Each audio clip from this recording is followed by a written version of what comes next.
sí. Empezamos. Muy bien. Hola, buenas tardes, bienvenidos a la 14ª edición del Rally de Teatro Independiente, un encuentro que hacemos cada año en este espacio y que este año tenemos actividades paralelas en torno a este encuentro, y por segunda ocasión tenemos la conferencia con ¿quién es Pati Chavero? Es investigadora asociada. Desarrolla en el CITRU la línea en investigación, gestión y políticas culturales en México. Maestra en sociología por la Universidad Iberoamericana y es licenciada en literatura dramática y teatro por la Universidad Nacional Autónoma de México.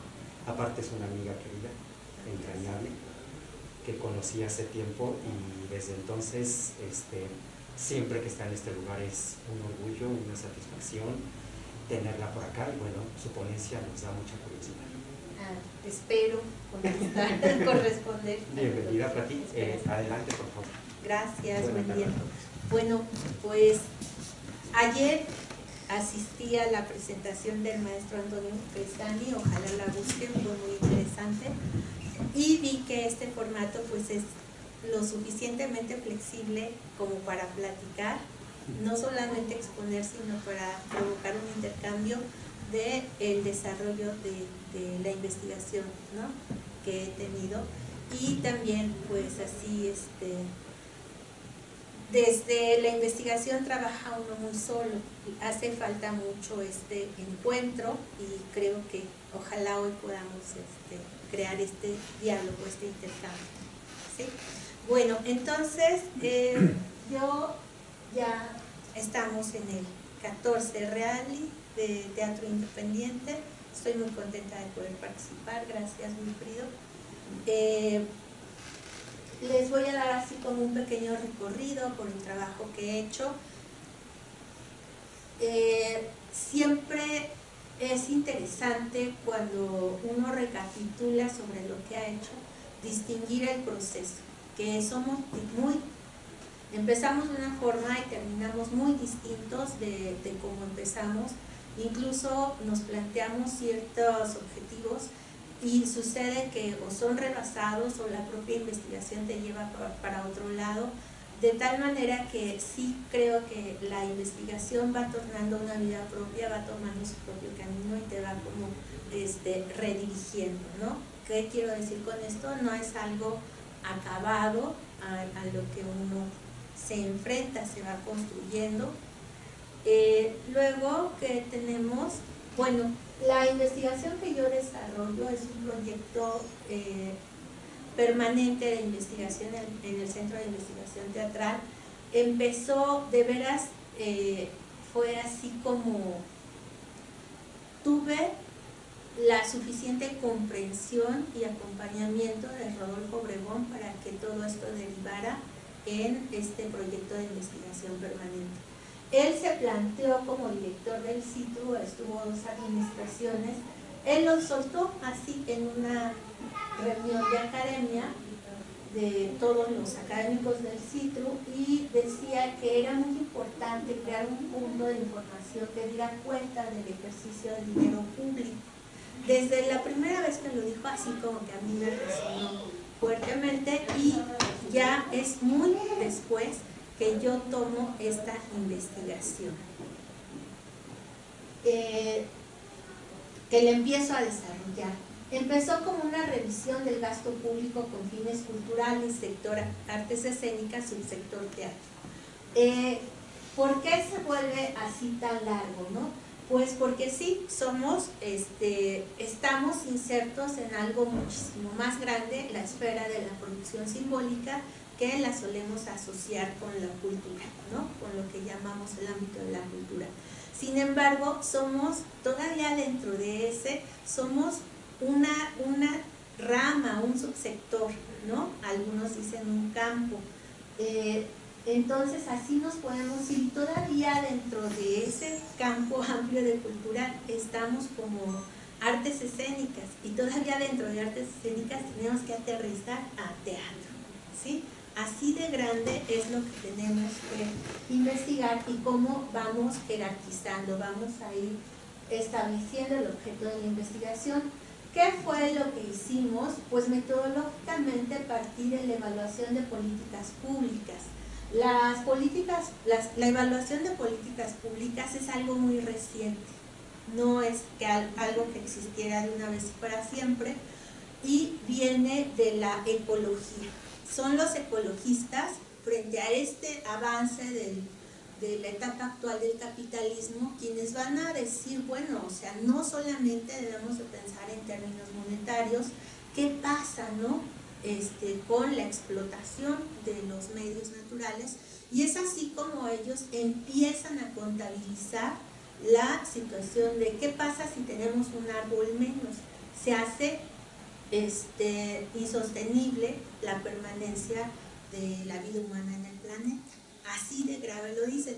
Y ahí apenas tuvimos el Día Mundial del Medio Ambiente, y es lo que nos están diciendo, ¿no?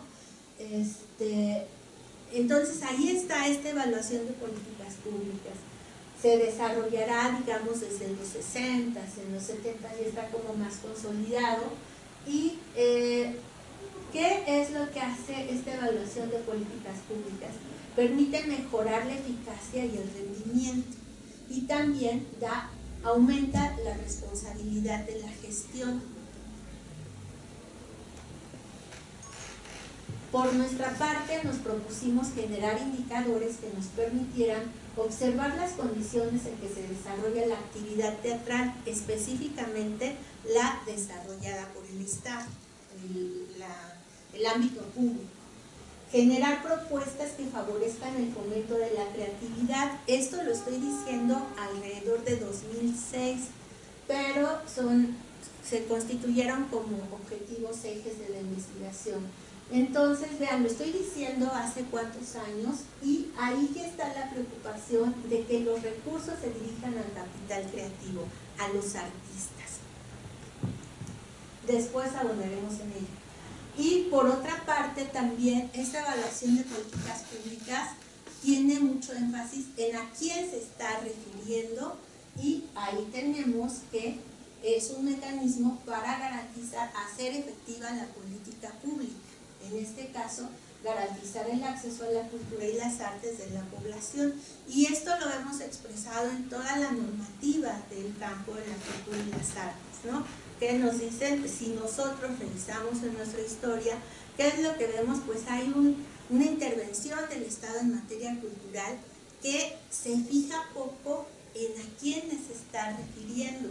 García Canclini lo va a notar ahí también en los 90s, él va a decir cómo un país como México, que tiene una intervención muy fuerte en materia cultural, no tiene perfiles de a quiénes se dirige, no hay evaluaciones, ¿no? En ese sentido tenemos una primera investigación sobre una asistencia a museos, y la hace Esther Simmel. Esther Simmel todavía está ahí en el seminario. Pero son así estudios únicos. Es hasta los 90 que ya vamos a tener la evaluación de públicos, los estudios de públicos, ¿no? Tenemos el segundo festival del Centro Histórico, el Gran Festival de la Ciudad de México, y tenemos el gran libro de el consumo cultural en México, es el 93. Estamos hablando de esos años. Ya para el año 2009 había abordado con esta investigación los temas del gasto público. Vean cómo está organizado el Estado. Cuando yo reviso el gasto público, tengo que revisar el gasto público en educación, y luego de ese gasto público cuál llega a cultura, y luego del de cultura cuál llega a teatro, y cuál del que llega a teatro, bueno, llega a artes, y cuál del que llega a artes llega a teatro. Así estamos, ¿no? Esto es la mirada macro. Y entonces es como una primer parada, la producción teatral frente al sector de educación, cultura, artes. Todavía no está tan delineada la investigación, vamos avanzando. Luego tengo el estudio del Centro Cultural Helénico, evaluación de un modelo de producción mixta en materia de producción teatral, y acá pues ya tengo como más claridad de ese universo enorme que les acabo de mencionar. Digo, bueno, es imposible. ¿Qué requería esto? Ir a revisar físicamente al Archivo General de la Nación el Diario Oficial de la Federación. ¿Y qué es lo que nos encontramos? Pues que tienes que buscar los índices de educación, y dentro de los índices de educación los de cultura, y dentro de los de cultura a ver si hay una normativa para teatro. De veras era una cosa, me rebasaba por todos lados, pero se tarda uno en distinguir este tipo de situaciones, y ya es como, digo, bueno, así vas jerarquizando, seleccionando, y me centro en el Centro Cultural Helénico. ¿Por qué? Porque el Centro Cultural Helénico se vuelve paradigmático de la política implementada a través del recién creado Conajunta en 1988. Está considerando la participación del sector privado en materia de producción teatral, está considerando la participación del Estado y la participación de los creadores. Eso lo vamos a ver fácilmente delineado en el Programa Nacional de Desarrollo de Salinas de Gortari.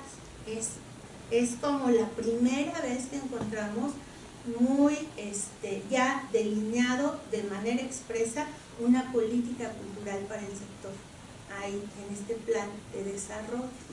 Luego, bueno, hago esa evaluación, ahí qué es lo que vemos, algunos de ustedes no sé si lo conozcan, pero ahí ya notamos que este modelo donde se deja a las agrupaciones que recuperen la nómina para sus actores a través de la taquilla se vuelve insostenible. En la memoria de actividades del periodo en el que estuvo Luis Mario Moncada, ha de haber sido los 2000, 2000-2006, ¿qué es lo que vamos a encontrar? Luis Mario Moncada mismo reconoce más del 50% de las producciones que se presentan en el Helénico salen con números rojos. Y ahí hay que poner atención, por ejemplo, ¿no? ¿De qué sirve conocer esta información? Bueno, pues ya va delineando, va haciendo, cuando nosotros podemos enunciar un problema, ya lo estamos poniendo como agenda pública, ya ahí lo estamos dejando, distinguiendo, ya lo dejamos como se diría en blanco y negro, ¿no? Ayer que se hablaba de los blanquitos y los negritos, efectivamente, mientras no está enunciado y anotado el problema, podemos hacer como que no existe, ¿no? Luego hago, vino los 20 años del FONCA, del Fondo Nacional para la Cultura y las Artes, y yo ahí me fijo en el financiamiento público al sector artes escénicas. Y acá también ya se observa así de verdad, desde una primera revisión, cómo los recursos están concentrados en muy pocos grupos. Pero además, ¿qué es lo que vamos a observar? Que hay unas disciplinas que se llevan muchos más recursos, mientras acá en la arena de la República Teatral la gente está así como pisándole la sombra al otro. ¿Qué es lo que vemos? Bueno, son muchísimos más los apoyos para individuos, y en ese sentido muchos apoyos se van a artes plásticas y muchos de los apoyos también se van a literatura. Y ahí estamos viendo el peso de los agentes, cómo cada grupo va a luchar, se va a manifestar a la hora de crear el presupuesto. Desde ahí lo podemos estar viendo, ¿no? Y bueno, ya llegamos a lo que son las artes escénicas. Les comento, en producción teatral y política cultural hago una estimación de cuánto dinero se va a artes escénicas. Ahí les pido a quien me envíe un correo al final, yo le comparto sin ningún problema en la presentación. Les decía, intenté ahí responder a una inquietud de Rodolfo Obregón, y hago un ejercicio de cuánto de los dineros que son concursables, de los fondos públicos concursables, van a teatro, y está en producción teatral y política cultural, está en la memoria del primer foro de análisis de políticas públicas que se hizo en 2010 en la Muestra Nacional de Teatro. Ahí lo pueden buscar. Luego,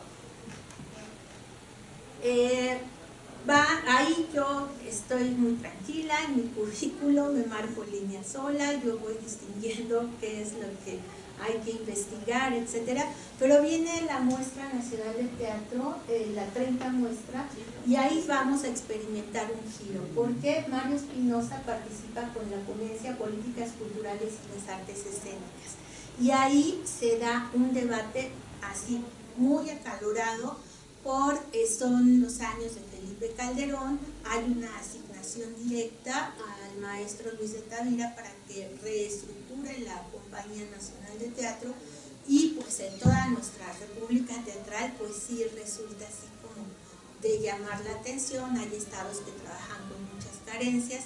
También debemos de tomar en cuenta el tamaño de las entidades, ¿no? Entonces esto fue en el norte del país, y ahí tenemos que ver que los costos de producción son muchísimo más caros. Entonces todo esto pues es como leña para el debate, ¿verdad? Ahí va avivando el fuego. Y es en ese espacio, bueno, ¿cuáles son los problemas que quedan ahí expresados? La necesidad de generar estadísticas.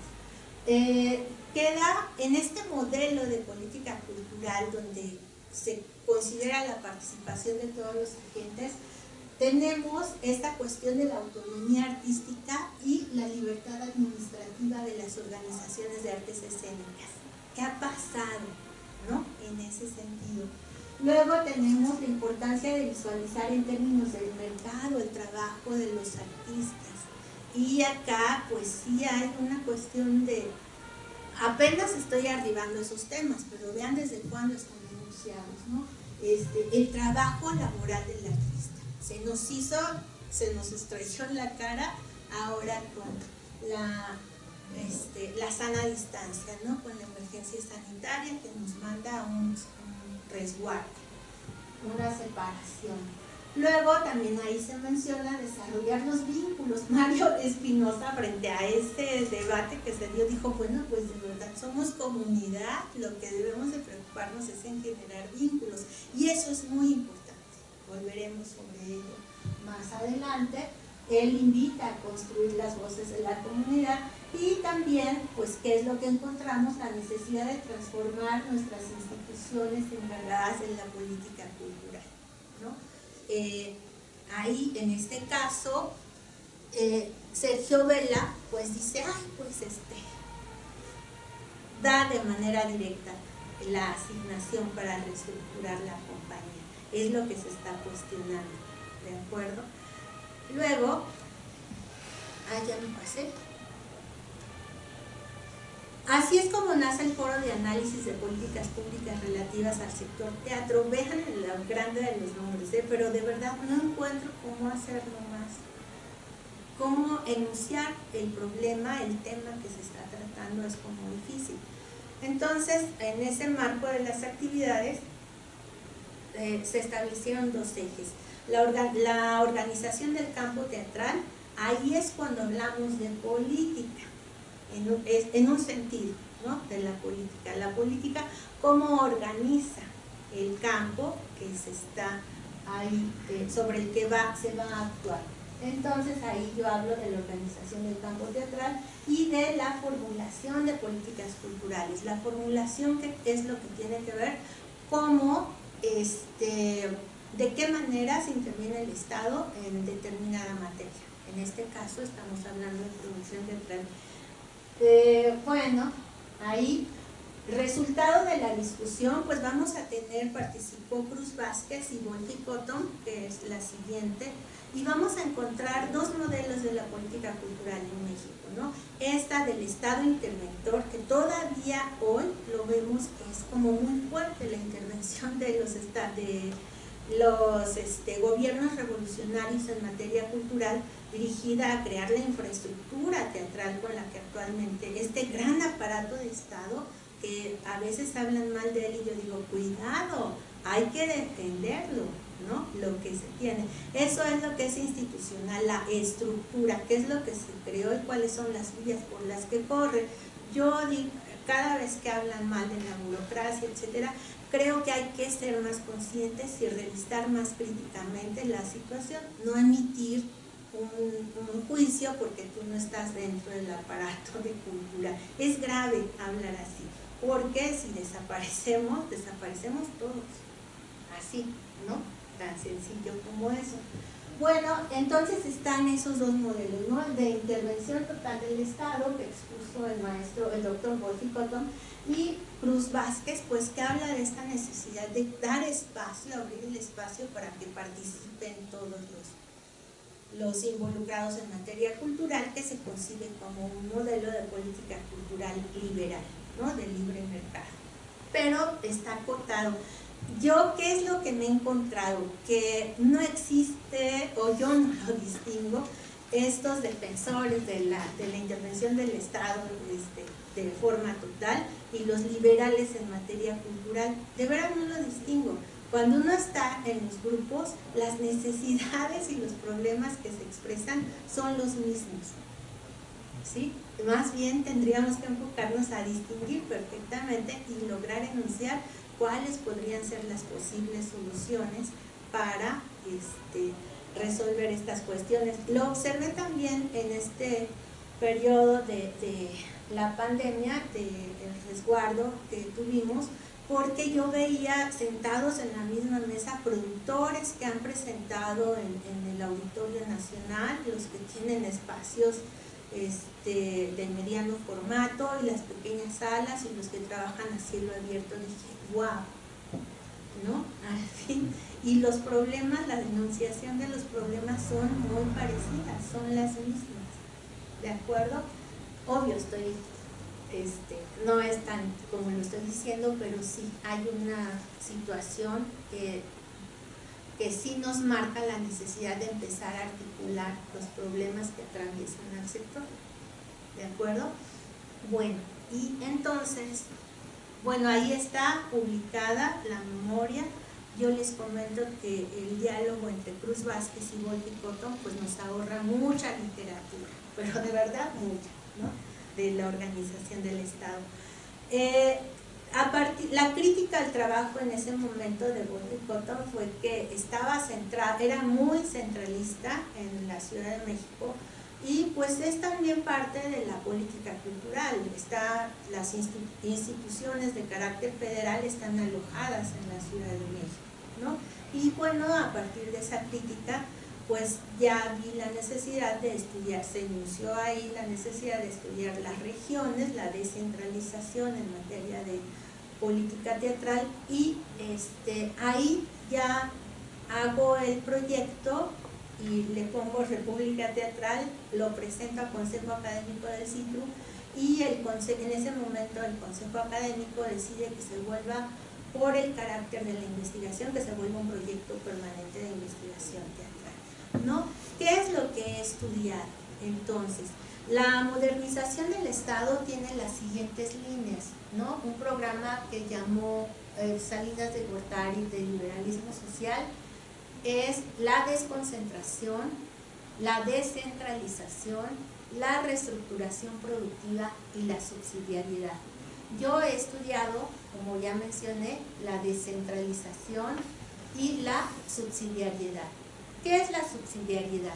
La subsidiariedad es la participación organizada de la sociedad, ¿no? En el caso de la descentralización, bueno, yo observo, está publicado en este dossier de políticas teatrales en México, de Paso de Gato. ¿Qué es lo que observo? La estructura institucional del sector cultura-artes. 9 secretarías de cultura en los estados, 18 institutos adscritos a la Secretaría de Educación en los estados, un instituto adscrito a la Secretaría de Desarrollo Social y 4 consejos de cultura estatales. No lo hemos estudiado suficientemente, pero ¿qué es lo que observamos? Se supondría, podríamos partir del supuesto de que cuando un área como cultura alcanza el rango de Ministerio de Cultura, de Secretaría en el caso mexicano, pues que esté en mejor posición para disputar los dineros, ¿no? Etiquetar, armar el presupuesto público anual. Bueno, no lo hemos estudiado suficientemente. También tenemos los consejos de cultura, tienen otra estructura que les permite abrir espacio para que participe el dinero privado, no es como una estructura más flexible. Sin embargo, no tenemos evaluación de ello.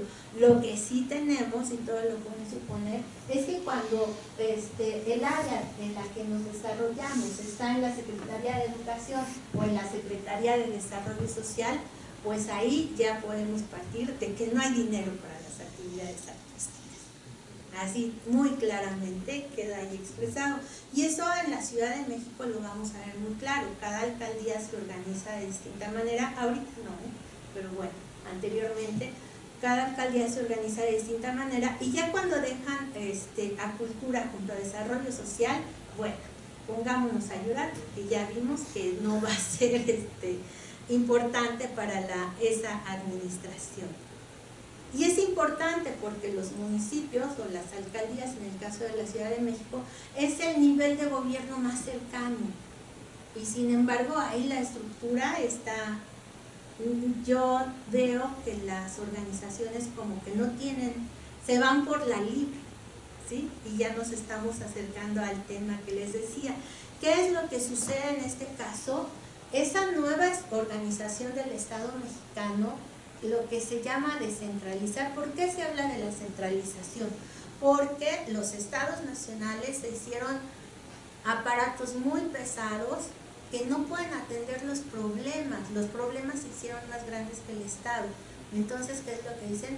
Descentralicemos, que se hagan unidades pequeñas que atiendan los problemas más próximos en la localidad, ¿sí?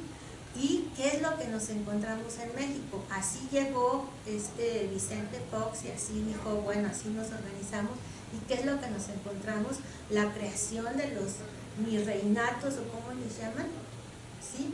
Ahí vimos que nacieron esa descentralización, esa autonomía, pues cada quien hizo lo que quiso, y ahorita ¿qué es lo que estamos en el retorno, ¿no? De volver a centralizar. Estoy extendiéndome mucho, ¿quieren preguntarme algo? No. ¿Sí? Bueno, entonces, ¿qué es lo que nos dice? En materia de descentralización, los gobiernos de los estados y municipios, pese al fortalecimiento económico, hubo dinero del petróleo en esas administraciones, en fin, ¿no? Y administrativo, abandonaron la actividad del sector cultural, artes, por lo que es necesario a nivel regional y local exigir el cumplimiento de los compromisos del Estado mexicano en materia cultural y artística. Ahí es importante que los artistas locales reclamen la asignación de recursos y observar su aplicación. Otra vez regresamos a la evaluación de políticas públicas. Y sí valdría la pena decir, pues, ¿dónde quedaron los dineros, verdad? Ahí hay experiencias interesantes. Tenemos la del gobierno del estado de Morelos, son muy activos, están ahí. Hay una organización que se llama 33, no me voy a saber el nombre completo, pero incluso han hecho, y ya está aprobada, una ley de cultura para el estado de Morelos, ¿sí? Bueno, ahí lo tenemos. Llegamos al foro de análisis, al tercer foro de San Luis Potosí, y ahí ya estamos.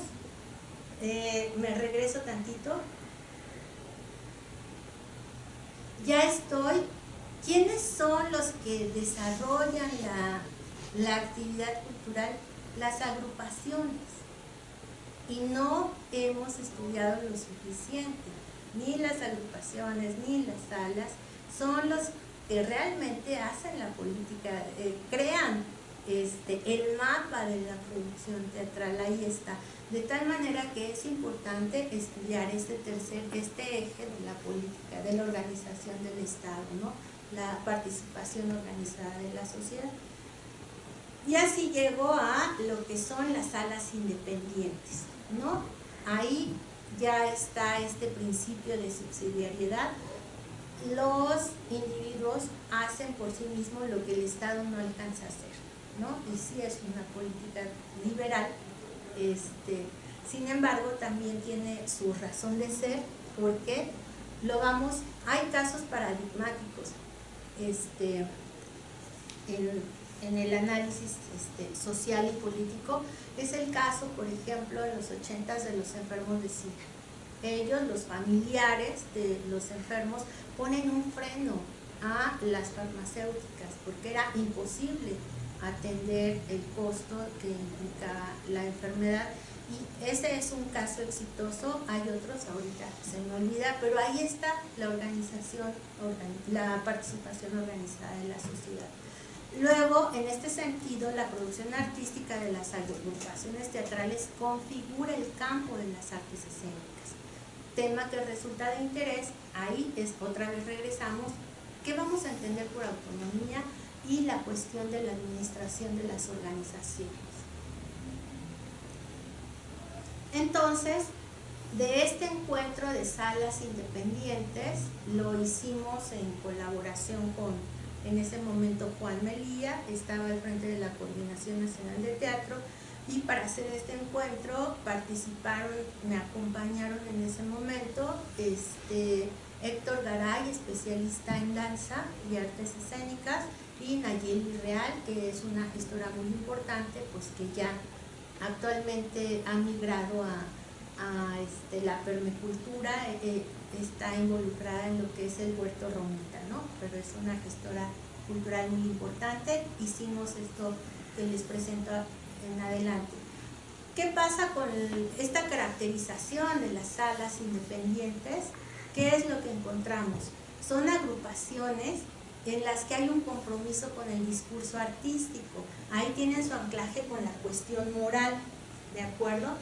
Luego tenemos que tienen una trayectoria reconocida con 10 años en promedio de permanencia. Son muy jóvenes, son agrupaciones muy jóvenes. En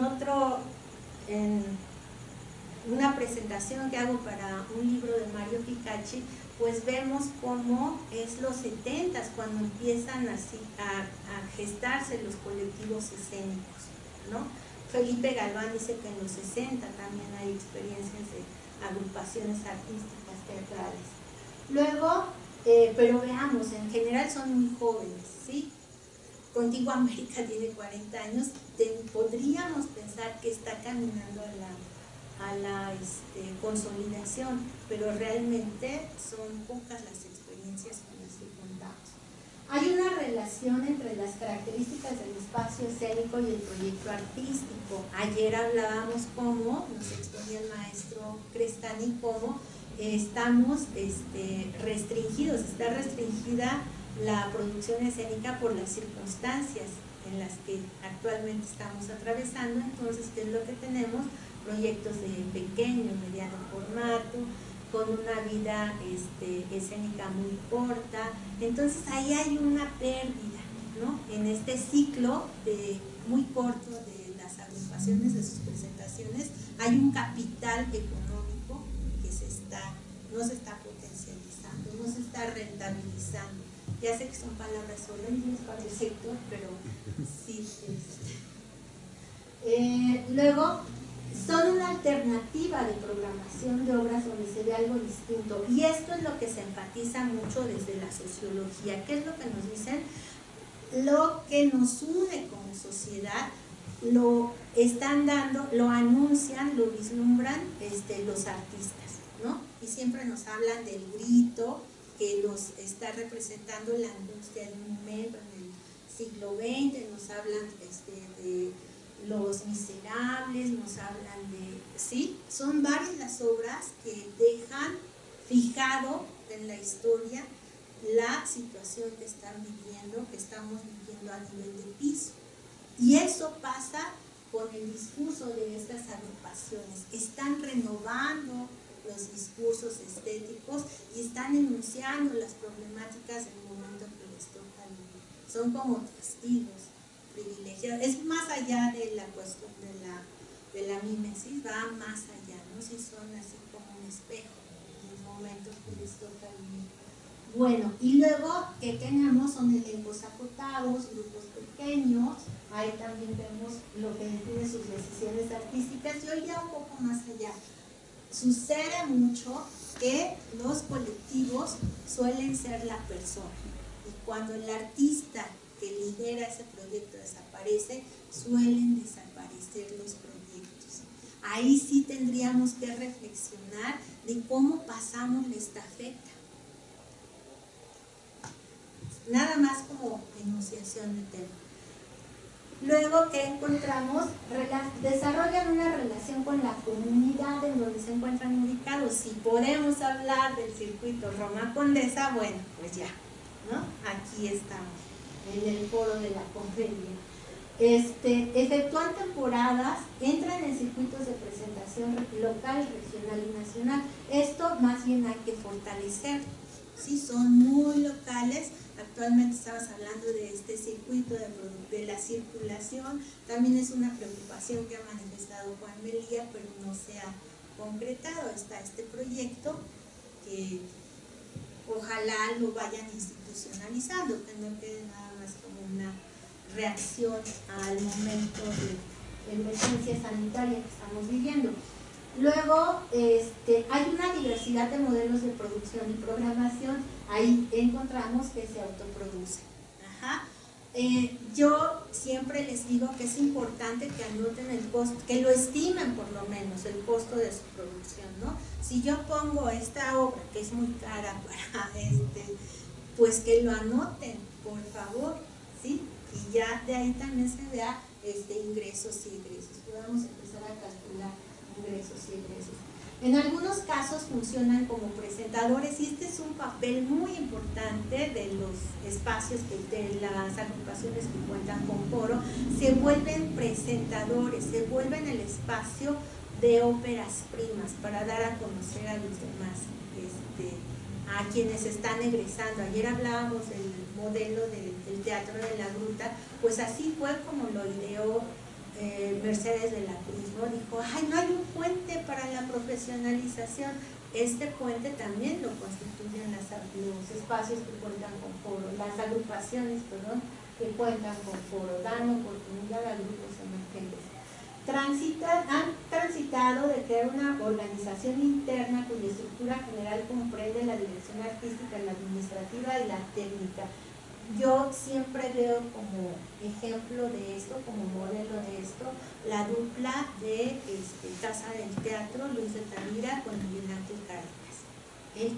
Luis de Tavira tiene su proyecto artístico y va en mancuerna con la administración de Miguel Ángel Cárdenas, ¿no? Chamán.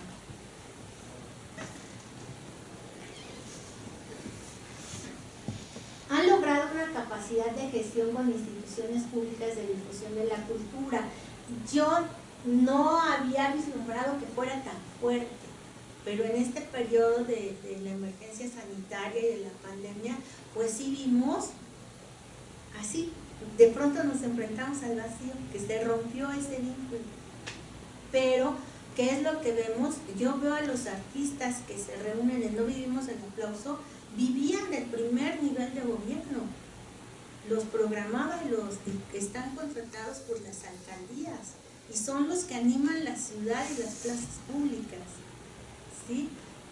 Es interesante, no lo podemos estudiar hoy, pero de verdad en unos 10 años podremos dar cuenta del momento que les tocó vivir a estos artistas.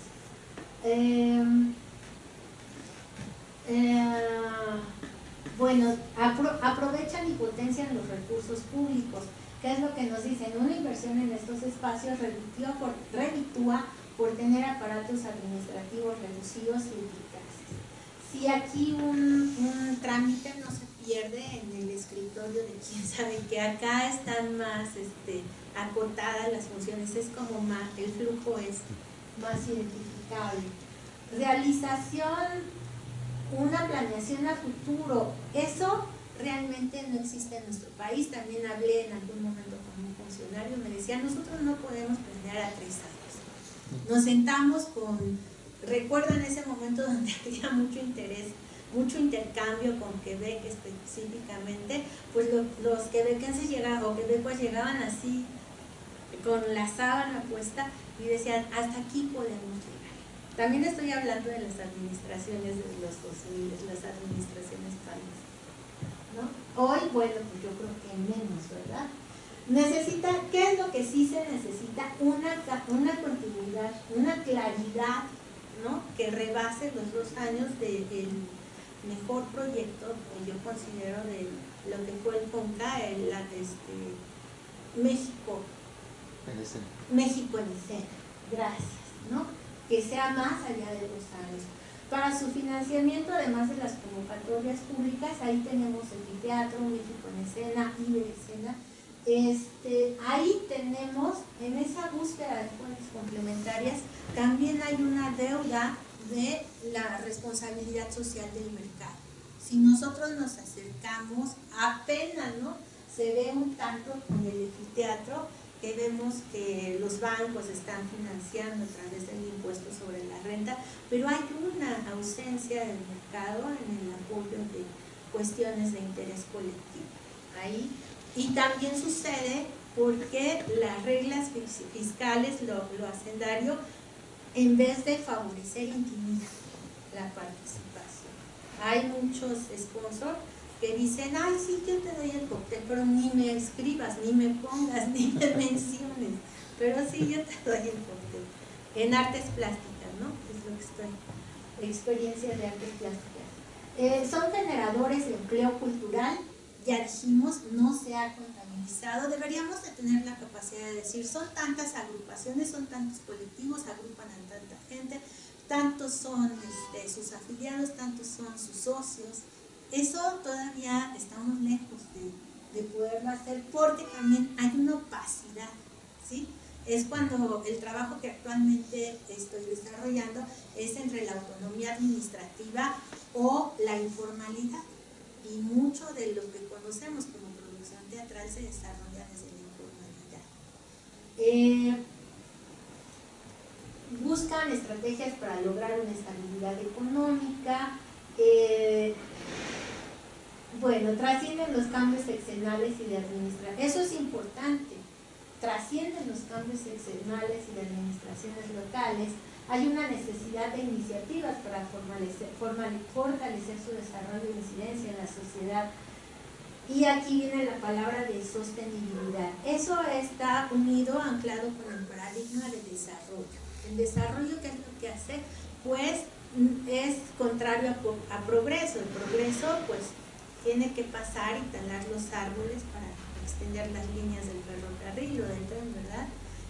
En cambio, el desarrollo, ¿qué es lo que hace? Mide la huella ecológica. Ya está pensando en, si yo hablaba, ¿no?, de que viene de una economía de la ecología, pues de que se tiene que ver que mi huella ecológica pues no quede en el planeta por 100 años, ¿no? Ayer veíamos el vasito de Nestlé aquí en la mesa. Eso es un paradigma y son otro contrato social, y estamos en ese momento de crisis en el que vemos cómo cae un mundo de alta productividad y cómo transitamos a, de verdad, cómo podemos hablar de incluso de suficiencia alimentaria. ¿Qué les dije de Nayeli Real? Se fue a la permacultura, ¿sí? Ahí yo sí observo esos ejemplos, son pues me indican como para dónde va la cuestión. Es un paradigma, ¿sí? Y establecerlo pues pasa mucho tiempo, es muy lento. Necesitan trabajar más el área internacional, conexión con organismos, entrar en circuitos de acceso a fondos internacionales. Hay quienes, en el caso que acá hablo de la muestra de artes escénicas en la Ciudad de México, Nina Galindo pudo desarrollar, desplegar toda esa actividad porque concursó por fondos internacionales, entre otras cosas, ¿verdad? Pero pues sí pudo sumar al dinero local, dinero que venía de fondos internacionales. Buscan aumentar cuantitativamente el número de espectadores en la sala. ¿Qué es lo que pasa aquí? Nos encontramos frente al retiro de los públicos de las salas, pues porque toda la oferta está en casa. Ahorita yo creo que es un momento donde la gente sí está en la necesidad de encontrarse. No sé cómo les vaya de acceso a la sala, pero donde yo he asistido, las salas están llenas. Habrá que ver cómo los dejamos, así como fidelizar públicos. Identifica la necesidad de incorporar eso. Por favor, incorporen el responsable del área administrativa, Y pues lo que decíamos, de verdad se necesita sumar fondos también de la iniciativa privada. En ese encuentro de salas independientes hablaban de las posibilidades políticas del gremio ante las cámaras y el Ejecutivo. Hoy estamos en el tránsito de que está la ANTI, se está formando, está la red de espacios culturales independientes y organizados, Regio, estamos apenas en el asociacionismo, apenas lo estamos viendo. Lo de productores de teatro también es algo importante para observar. Luego, ¿qué es lo que sí se necesita? La importancia de regular el sector. Tiene características distintas lo que se hace en estos espacios que lo que hacen los espacios mercantiles, un restaurante, una cantina, etc. ¿Sí? ¿Qué es lo que necesitamos? Revisar, reformular y perfeccionar los mecanismos de apoyo. Bueno, ya vimos que estamos como en un momento cero. De verdad tendremos que ver cómo Cruz Vázquez en el portal de Paso Libre dice cómo se va a reconfigurar el sector. Él de verdad piensa que estamos en esta línea hacia abajo y que va a despuntar en una B y no será el mismo sector. Él calcula que la participación, entendiéndolos como privados, es lo que